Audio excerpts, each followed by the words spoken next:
Rasulullah bertanya, siapa wanita yang paling bagus? Wanita yang paling bagus. Wanita yang paling bagus tuh kayak apa? Kalau bahasa kita, wanita yang paling cantik itu kayak gimana sih? Para sahabat Nabi bingung menjawab. Ada yang ngomong mungkin dalam hatinya berkata, mungkin sholatnya ya, mungkin puasanya, mungkin semuanya pakai mungkin. Pada bingung, pada noleh ke sana kemari, tidak bisa menjawab wanita yang paling mulia itu seperti apa. Sayyidina Ali juga tidak bisa menjawab.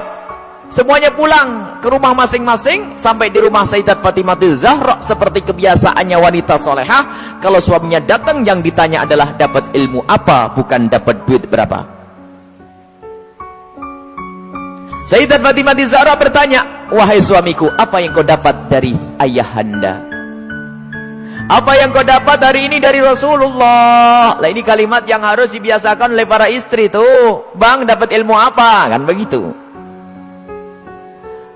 Sayyidina Ali menjawab, kami dapat banyak, cuman kami juga dapat pertanyaan yang kami semua tidak bisa menjawab. Pertanyaan apa? Wanita yang paling mulia itu seperti apa? Wanita yang mulia itu seperti apa? Dijawab oleh Siti Fatimah Zahra, aku yang punya jawabannya. Apa? Dibisikkanlah di telinga Sayyidina Ali. Seketika itu wajah Sayyidina Ali berbinar-binar senang, wajahnya berseri-seri, mata berbinar-binar. Aku menemukan jawaban. Pasti aku nanti bakal dibanggakan oleh Rasulullah karena sudah punya jawaban. Di esok harinya ketemu lagi dengan Rasulullah. Siapa yang sudah punya jawaban? Para sahabat Nabi masih bingung. Tiba-tiba Sayyidina Ali berkata, kami punya jawaban ya Rasulullah. Siapa wanita yang paling bagus?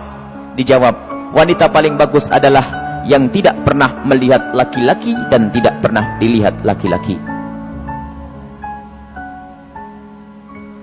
Rasulullah paham siapa yang ngasih tahu. Siapa yang ngasih tahu? Sayyidina Ali malu. Yang ngasih tahu tentu orang yang paling dekat denganmu ya Rasulullah. Sayyidat Fatimah Zahra yang membisikkan bahwasanya wanita mulia adalah yang tidak pernah melihat laki-laki dan yang tidak pernah dilihat laki-laki. Maknanya apa? Bukan tidak melihat seperti ini, maknanya apa? Kalau dilihat laki-laki nggak senang. Dan kalau ada laki-laki tidak penasaran, siapa itu? Oh, hidungnya, oh, bukan itu rendah. Dan wanita mulia adalah di saat dilihat laki-laki itu merasa tidak nyaman, bukan malah goyang pinggulnya yang dientakannya. Ini wanita-wanita rendah. Malu kalau dilihat. Kalau merasa ada laki-laki memperhatikan, rasa risih, itu iman di dalam hatinya, itu kemuliaan, itu wanita mulia, itu maksudnya. Bukan lalu menutup, tak boleh dilihat, aku harus di kamar saja. Bukan, keluar dengan cara yang wajar, dengan mahram, dengan kelombongan wanita, dan danannya tidak pamer, yang sederhana. Akan tapi lihat, di saat diperhatikan laki-laki merasa risih hatinya. Kalau semua yang ada di tempat ini merasa seperti itu, itulah pecinta Sayyidat Fatimah yang sesungguhnya. Sekarang rusak zaman. Wanita keluar semuanya pengen pamer apa yang ia miliki. Sudah begitu ngaku, aku pengikut Rasulullah. Aku sering hadir marhabanan. Maulid Nabi, ribuan manusia yang datang, aku insya Allah dapat syafaatnya Rasulullah. Tapi nggak nyambung dengan Sayyidat Fatimah Zahra. Jadi kita harus berusaha untuk menjadikan diri para wanita-wanita ini merasa tidak nyaman, tidak senang kalau tubuhnya diperhatikan oleh kaum pria. Ini iman, itu kemuliaan. Jadi tidak nyaman. Dan itu ada sifat-sifat semacam ini. Ada merasa risih. Ada yang Masya Allah kalau sudah diperhatikan merasa, waduh wajahnya mulai putih, kuning, hijau tuh.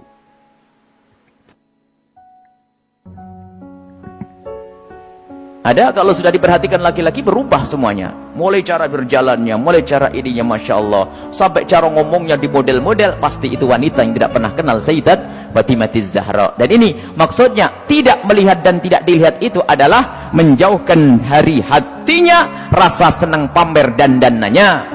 Sampai suara pun dijaga.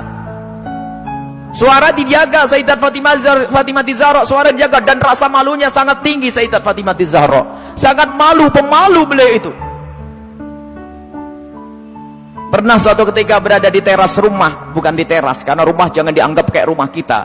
Sebab rumah Rasulullah dengan Sayyidat Fatimah Zahra kalau digambarkan, kalau Masjid Nabawi ini segede ini dulu tuh. Masjid Nabawi kurang lebihnya seperti ini, seperti Masjid Taqwa ini sebelum dikembangkan. Jadi rumah Rasulullah itu Rumah Sayyidat Fatimah Zahra ada 5x5 di situ. Seberangnya ada rumahnya Sayyidi Aisyah, di belakangnya ada rumahnya Sayyidah Saudah. Kemudian nanti istri Rasulullah yang lainnya ada dijajar begitu. Jangan dianggap rumahnya di kampung sana, di kota sini, bukan. Jadi rumahnya hanya kecil-kecil begitu. Sehingga ada fitnah yang pernah disebar bahwasanya Siti Fatimah Zahra pernah ditendang Sayyidina Umar bin Khattab. Ini kan fitnah pada Sayyidina Umar. Memangnya nggak ada yang denger yang lainnya. Oh, kecil begini, kalau sampai Siti Fatimah sampai jerit-jerit nangis pasti kedengaran. Ada ya sekelompok orang yang berdusta mengatakan Siti Fatimah Zahra meninggal karena dipukul oleh Sayyidina Umar bin Khattab, perutnya sampai keluar. Ini lucu cerita ini. Dipikir rumahnya itu di kampung sana ya, kampung sini, bukan. Itu loh rumah Siti Fatimah. Kalau ada di sekitar masjid ini, mepet. 5x5, 4x3, rumahnya itu rumah dipikir rumah kayak apa begitu, bukan. Jadi rumah Rasulullah dan semua keluarganya itu kalau dikumpulkan hanya 200 meter. Allah.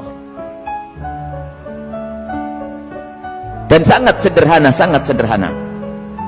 Nah itulah, suatu ketika Sayyidat Fatimah Zahra berada di depan kamar, di depan rumah bersama Asma binti Umais. Asma binti Umais itu adalah bekas istrinya Ja'far At-Tayyar. Di saat itu ada jenazah yang lewat. Dan di saat ada jenazah yang lewat, tiba-tiba Siti Fatimah menangis.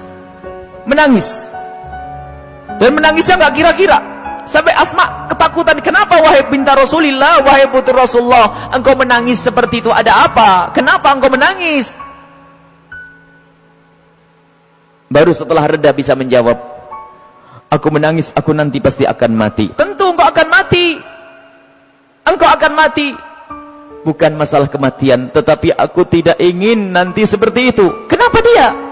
Lihat, semua orang yang meninggal akan diperlakukan seperti itu, dibungkus dengan kain kafan, lalu diangkat di kepalanya manusia, lekuk-lekuk tubuhnya terlihat. Alangkah malunya aku nanti jika aku mati, lalu diangkat di atas kepala manusia, lalu lekuk-lekuk tubuhku terlihat. Oh, mikir lekuk tubuhnya. Subhanallah.